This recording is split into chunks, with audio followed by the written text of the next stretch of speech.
আসসালামু আলাইকুম। আমি কৌশিক আহমেদ বাপ্পি। আমি প্রবাস মঞ্চ থেকে বলছি। প্রবাসীদের কণ্ঠ আজ নীরব নয়। আমরা প্রবাসী দীর্ঘদিন ধরে প্রবাসরত অবস্থায় নানা ব্যভিচার, নানা অন্যায়, নানা জুলমের শিকার হয়ে এসেছি।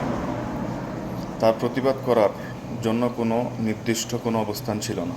আমাদের সরকার আমাদেরকে নিয়ে কোনো কিছু বলে না, আমাদের দেশ আমাদেরকে নিয়ে কোনো কিছু বলে না। তাদের রিপোর্ট অনলাইন ভিত্তিক, বাস শুধু এইটুকুই।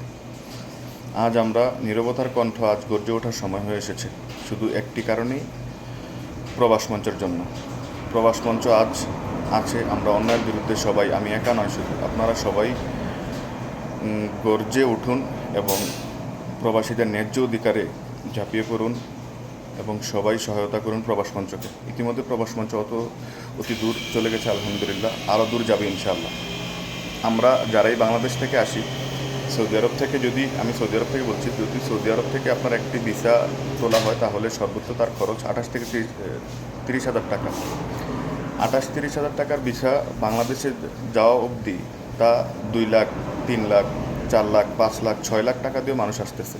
এরকম হেনস্থার কারণ একমাত্র বাংলাদেশের অব্যবস্থা, বাংলাদেশের কাজকর্মের অব্যবস্থা, তারপর ছিল যে অ্যাম্বাসিগুলার টাকা নেয়া এবং বিভিন্ন দালাল চক্রের প্রতিবাদস্বরূপ কোনো প্রতিষ্ঠান ছিল না। এই প্রতিষ্ঠান এখন আমাদের সহায়তা করার একমাত্র, আমাদের ন্যায্য অধিকার পাওয়ার একমাত্র প্রতিষ্ঠান হিসেবে প্রবাস মঞ্চ। আমরা সবাই মিলে তার দালাল চক্র এবং আমাদের প্রতি হওয়া অন্যায় জুল সব কিছু রুখে দিতে পারবো ইনশাআল্লাহ। প্রবাস মঞ্চ একটাই কথা বলে, যেখানে অন্যায় সেখানে রুখে দাঁড়াও, যেখানে অবিচার সেখানে রুখে দাঁড়াও। রুখে দাঁড়ানো আমাদের কর্তব্য। আমি আছি প্রবাস মঞ্চের সাথে, আপনারা প্রবাস মঞ্চের সাথে আসেন তো।